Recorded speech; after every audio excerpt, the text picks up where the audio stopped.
আজকে PBI Dinajpur team এবং আমার সাথে বীরগঞ্জের সার্কেল অ্যাডিশনাল এসপি এবং বীরগঞ্জের ওসি আমরা এই new Ekta clinic and diagnostic সেন্টারে আমরা হাজির হয়েছি।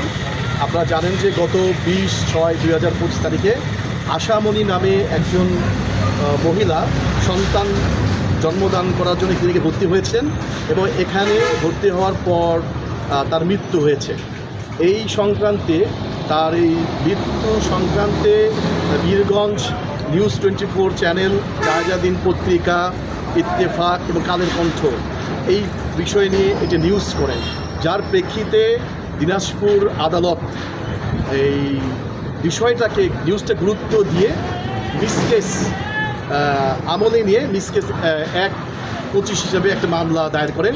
যে মামলা তদন্তে আমরা এই বীরগঞ্জে নিউ একতা ক্লিনিকে এসেছি।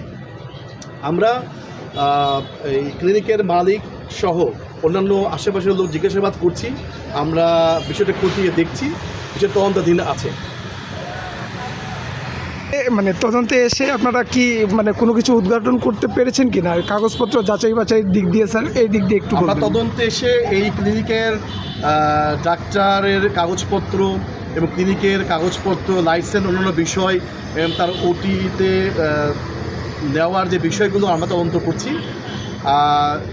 প্রস্তুতি যে মা মারা গেছে তাকে অপারেশন করার সময় যে প্যাডে স্বাক্ষর নিয়েছে সেই প্যাডের একতা ক্লিনিক আছে, কিন্তু বাট এই ক্লিনিকের নাম হচ্ছে নিউ একতা ক্লিনিক। এটা নিয়ে একটু বিষয় আছে এবং আমরা আরও বিষয় খতিয়ে দেখছি, তদন্তের বিষয় আছে। আচ্ছা, ডাক্তারের বিষয়টা স্যার কী দেখলেন? ডাক্তার যে শিক্ষাগত যোগ্যতা, না ডাক্তারকে এখন আমরা পাইনি, আমরা তার বিষয় দেখতেছি। স্যার আরেকটা বিষয়, কাগজপত্রে ওনারা যে লাইসেন্সটা আমাদেরকে দিয়েছেন আমরা সেটাও খতিয়ে দেখছি।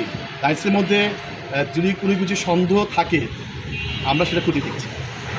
মানে সেই ক্ষেত্রে কি প্রতিবেদনে আপনারা কেমনভাবে কি করবেন? এবং আমরা এটাও দেখব যে এফসিপিএস পার্ট 2 গাইনি দেওয়া আছে, আমরা এই বিষয়টাও খতিয়ে দেখব। আমরা সংশ্লিষ্ট কর্তৃপক্ষের কাছে আমরা এটা জানতে চাইব যে এই বিষয়ে উনিভাবে অপারেশন করতে পারেন কিনা।